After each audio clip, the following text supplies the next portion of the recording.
The Young Scholars for Justice is a youth component of CODED, people organizing defense for Earth and her resources.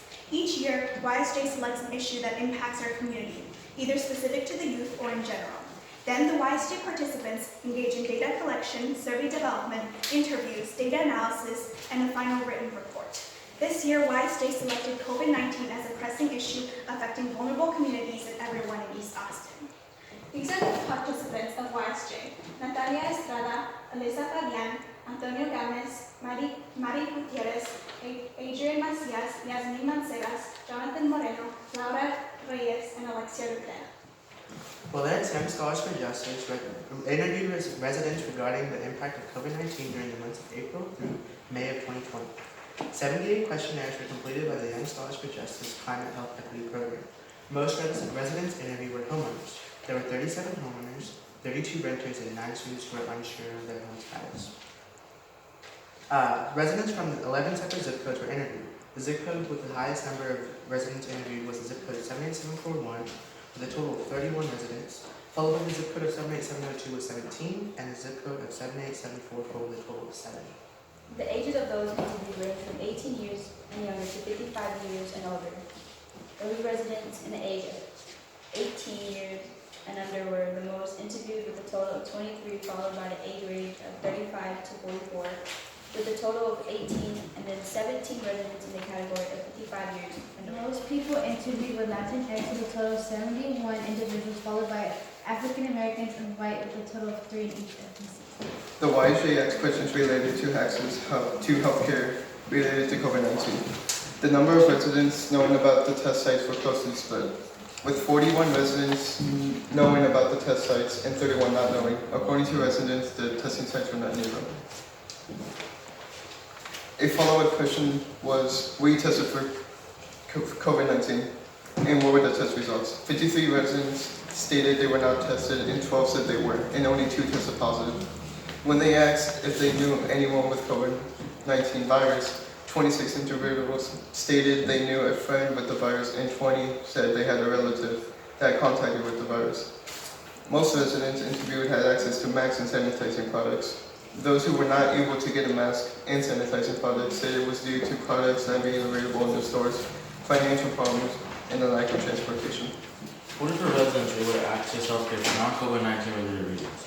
27 of those non-related COVID-19 related reasons were done in person, and 15 by telephone, and 7 by telemed.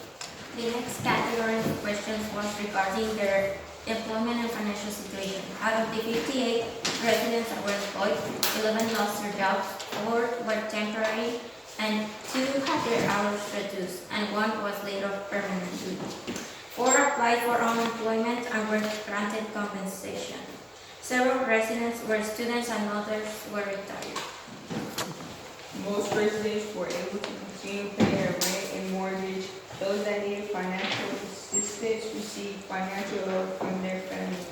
When it came to the issue of food resource availability, most residents knew where food resources were located at, and most of them were utilizing the food resources at their local schools. The other places where residents received food resources were food banks, church pantries, and others. The YSJ then went on to ask about access to technology and general education instruction. Most of these questions were geared towards students.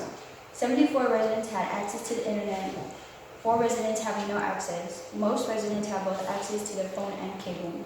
17 residents received internet through cable only, and 9 only had access to phones.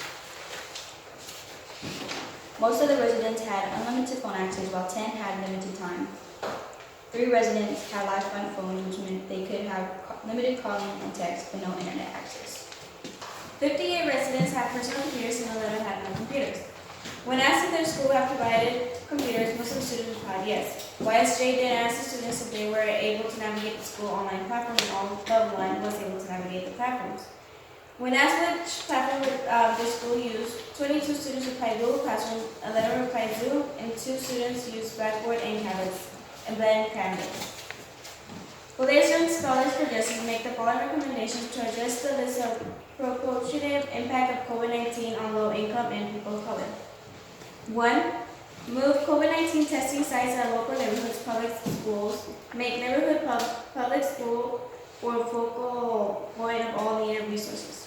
2. Provide widespread free testing for all. 3. Distribute pamphlets with information on how to make natural soap and disinfectant at home. 4. Distribute free face masks and PPE, personal protection equipment. 5. Provide COVID-19 stimulus check to all people, including undocumented immigrants and their families. Provide a second stimulus check instead of giving money to large, wealthy corporations. 6. Pass a workers' protection policy so individuals cannot get fired for having COVID-19. 7. Shut down non-essential places such as bars and pools quicker to prevent the spread of COVID-19 and to contain the virus. 8. Make Wi-Fi accessible to all low-income households. And finally, 9. Schools should make online classes more engaging. Thank you for listening to our presentation. If you have any questions, you can contact us at poder.austin@gmail.com, or you can go to our website at www.poderaustin.org.